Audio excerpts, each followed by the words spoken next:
Good morning, Cardinals fans, and welcome into the morning scramble where we are eating up this big overtime win on Sunday Night Football. Like Kyler said, these are the games you dream of. But before we dive into this, make sure you hit that like button and subscribe to our official YouTube channel. Now, let me introduce you to our Breakfast Club.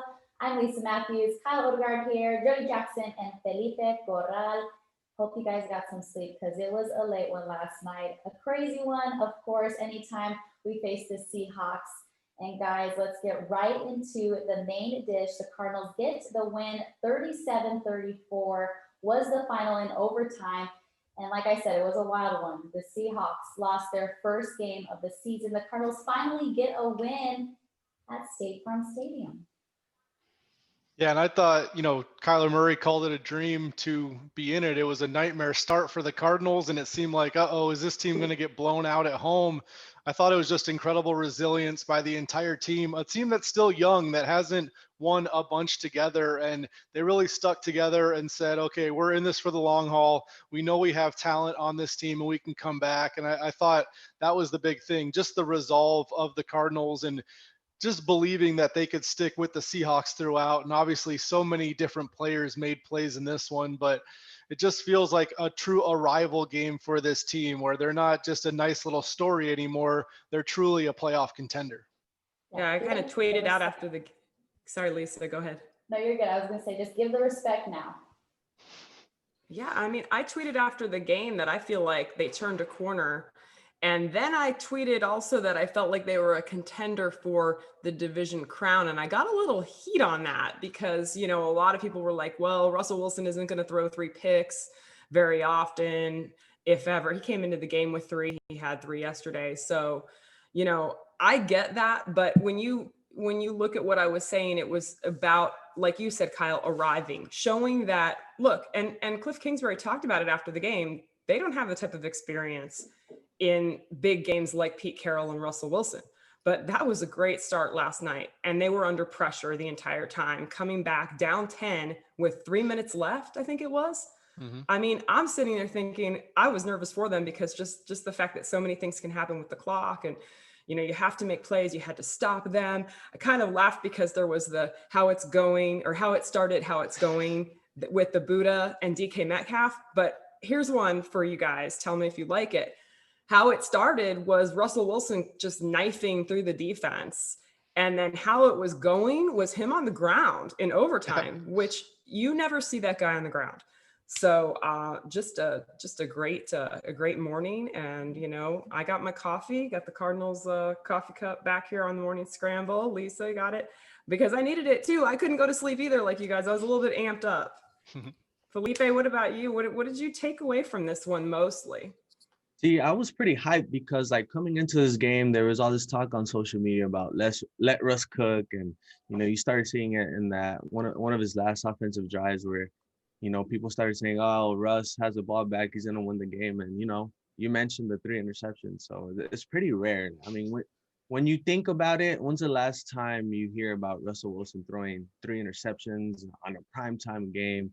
When all the eyes are on you, and then special shout out to the coaches. I mean, you hear Vance getting some heat in the first couple of weeks, and then you hear people criticizing Cliff Kingsbury's play calls, which he recognized himself early on in the season, and then to put up 37 points, I mean, that's just incredible.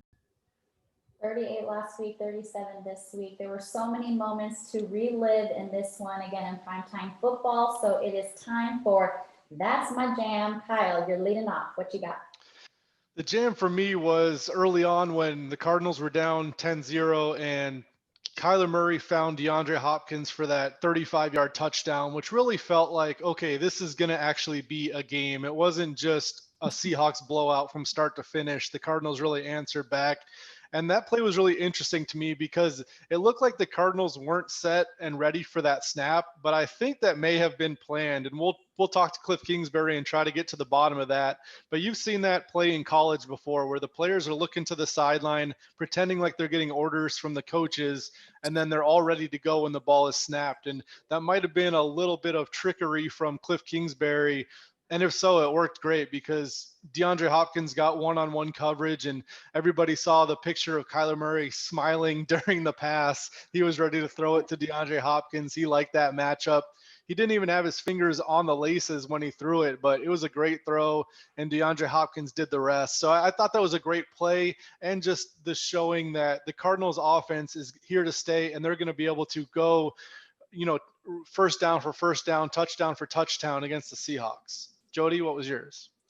Yeah, I'm going to go, that was impactful early in the game. And then later in the game, kind of going back to what I said earlier about the way this defense played at the most important time in overtime, making Russell Wilson look ineffective. Early on, he was doing what he wanted. In overtime, he didn't. And one of my favorite plays was Tanner Vallejo just getting it done on third down that allowed the Cardinals to get that ball back with 52 seconds left. So it was about a minute left in the game. And great play there by Vallejo, who was getting some time due to some of the injuries that came up during this game. And even before this game, they were a little bit, they've been getting week by week a little more decimated on that D line. And I think at one point late in this game, they only had 4 defensive linemen. And so they did a lot of creative things to get to Russell Wilson, bringing blitzes, showing him different looks.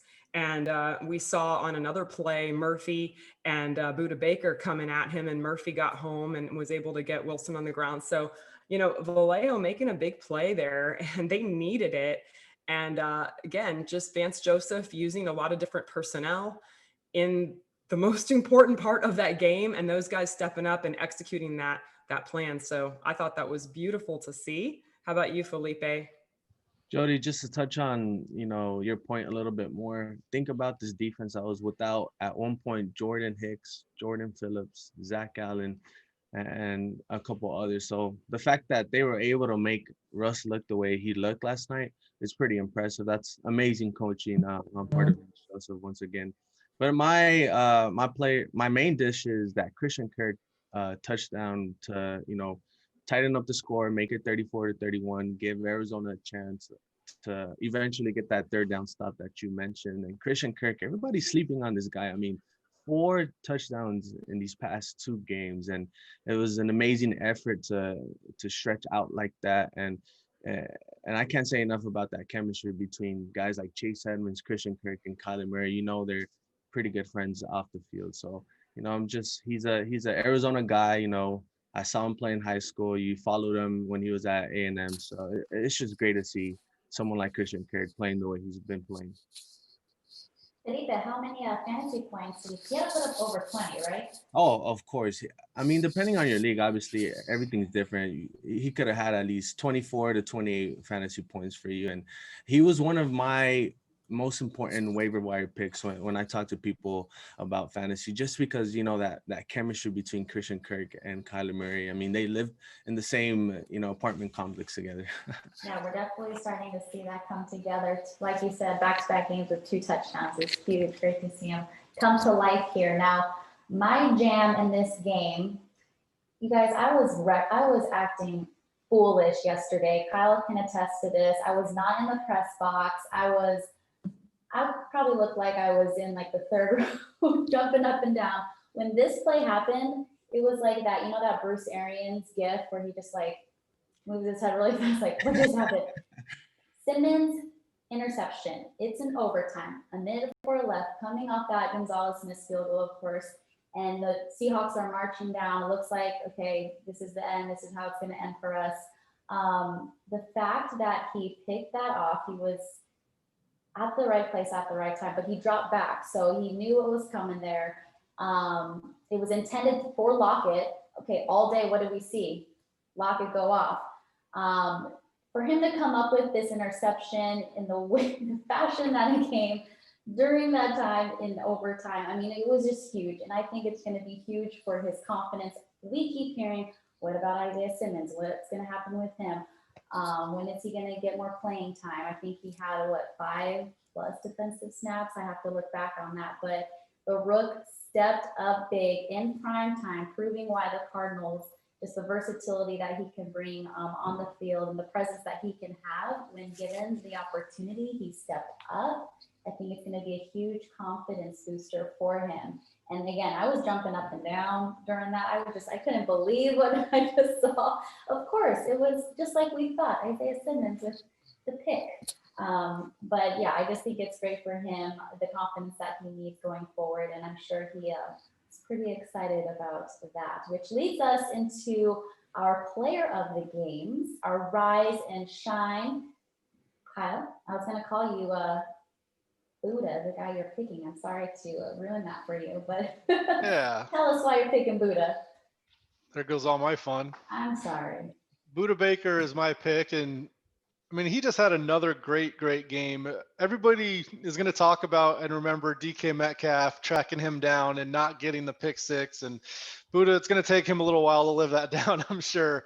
But he was laughing about it after the game already, and even the fact that he made that play and saved 7 points on that end. It seemed like the Cardinals were going to get 7 of their own, and that did not happen.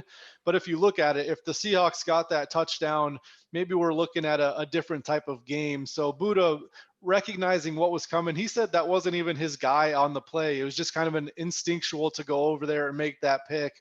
He did that. He had 14 tackles, which was a team high. He got pressure on Russell Wilson when the Cardinals weren't getting much pressure on Russell Wilson with just 4 guys. So I think Buda blitzing was really important. And he's just showing that he's a superstar in this league. And it's nice doing it back to back on prime time, because now the entire country knows how good of a player Buda Baker is.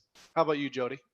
Yeah, and all he needed was to maybe not have that thumb available, and all of a sudden he's getting like a pick a game, right? So we expect too many fingers before. I guess so. Sometimes less is more, I guess. I don't know. But you're right. You know, when you think about that and you say, well, no, he's just really finding his way. And that's what a lot of these players are doing because they are so young. And that's going to be my rise and shine player, Kyler Murray. I had to go with Kyler, even though there were a lot of choices here. And I know it's lucky there are 4 of us here to hit on some of these guys because I mean, I was toying with, Zane Gonzalez, that redemption factor. Larry Fitzgerald was big late in this game. A lot going on. But Kyler Murray, I think what stood out most of all was the calm and the poise in the face of adversity, really all game long, but especially late in the game. But when you think about it, when they were down, 20-7, I believe at one point, and he had made some mistakes in this game, but he didn't let it get to him. And he ends up going over 350 passing yards, 3 touchdowns, the rushing touchdown. That's something I want to touch on because look, we've seen it all year and we've all talked about it on the show, but his threat of running and scoring, it's not even a threat, it's a reality of scoring in the red zone is so big for this team. And if you look at every time he's done that, it's been an impactful touchdown. It's been a touchdown to either try to claw back into the game or it's been a touchdown to lengthen the lead. And to be able to do that, and like I said, we keep harping on it, but he really is the total package. He now just needs experience. He now just, he of course is looking to get better and better every week. Last night, when he was talking about his conversation on the sideline where he was fired up, he said, I just want to be great. And you love to hear that from your quarterback. He made so many plays last night. He marched this team down the field a couple of times to be able to be in field goal range and threw that late touchdown to Kirk. So just Kyler Murray continues to do it. 34 for 48. So we saw a lot more accuracy, a big change from 9 for 24 in case for all those that were all worried about that. Really impressive against a defense that I think, going back to my thought on contender, look, the Seahawks defense has some problems. And they have some very good players, which we saw also, which is why it's impressive they were able to put up this type of yardage. Almost, I think it was over 1,000 yards in this game, in fact. But the Cardinals really clamped down in the second half, whereas the Cardinals really looked like they tired out the Seahawks in the second half. I don't know if it's a fact of older team, younger team, but I think it bodes well for the Cardinals and Kyler Murray to be able to outlast a team like the Seahawks. All right, Felipe, let's hear your rise and shine player. I think I must have to injure one of my fingers though.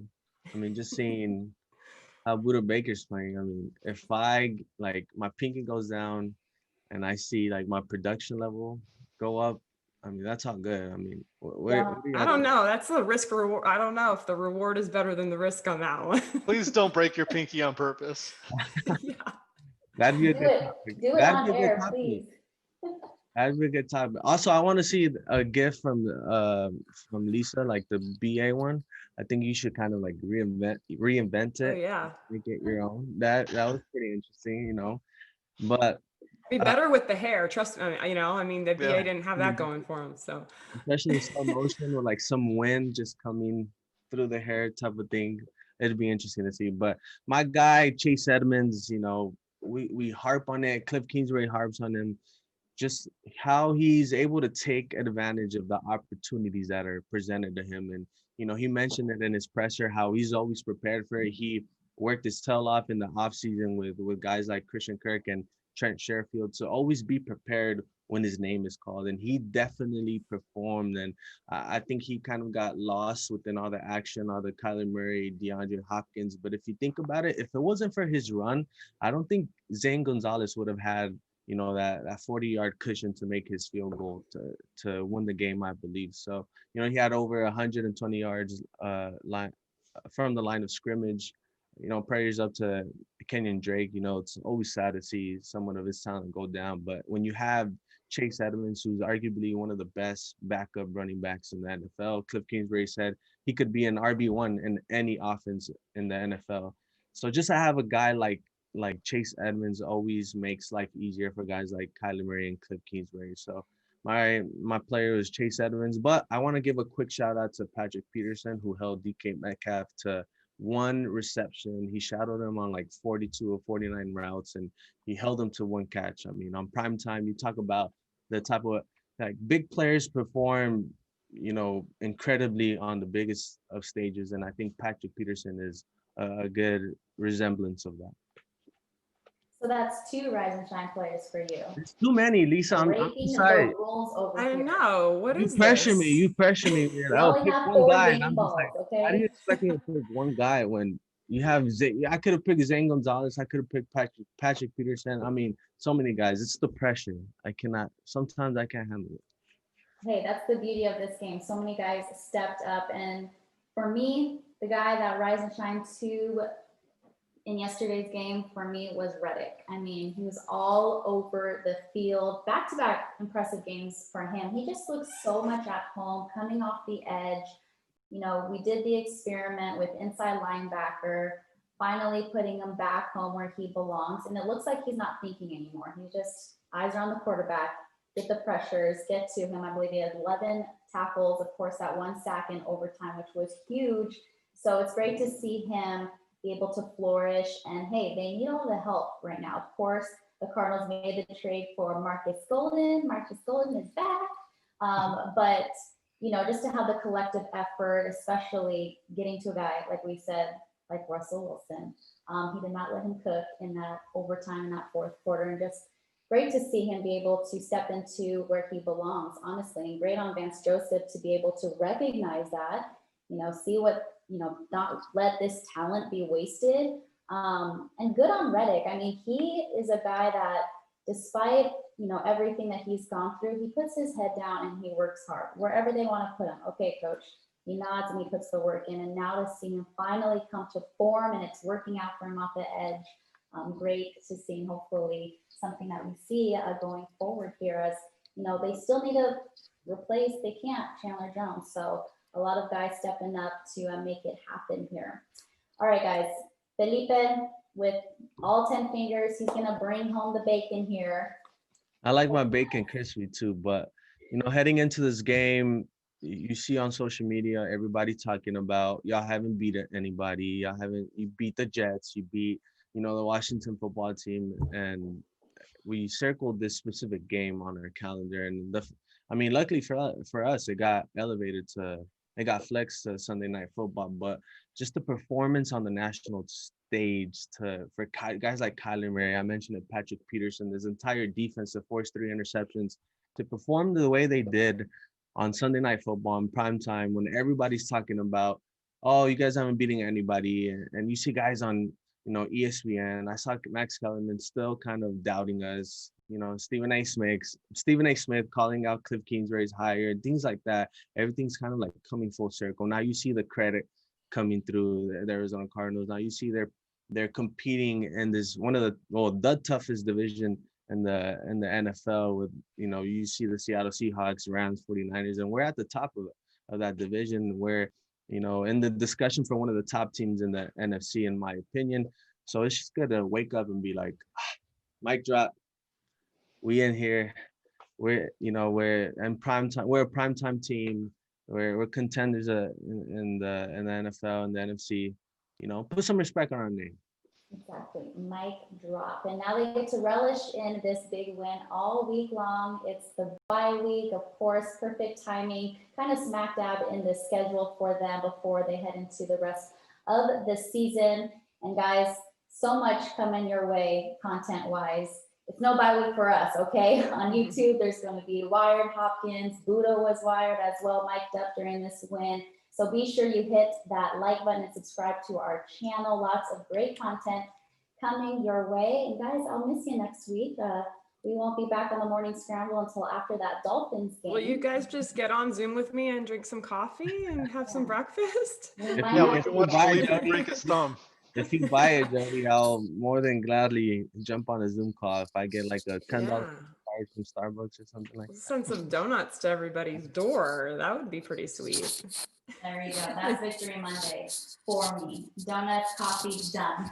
Well, before we wrap things up here, cheers to a victory. And we're going to leave you with a look and a listen inside that victorious locker room post-game. A couple game balls. All right, start with number 11. He hit 1,400 receptions. Good job. Isaiah Simmons.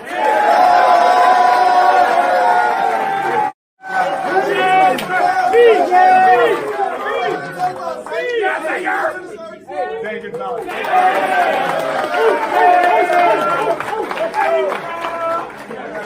Last one, all right? I think he had 360 yards passing, 3 touchdowns, 1 rushing, number 1.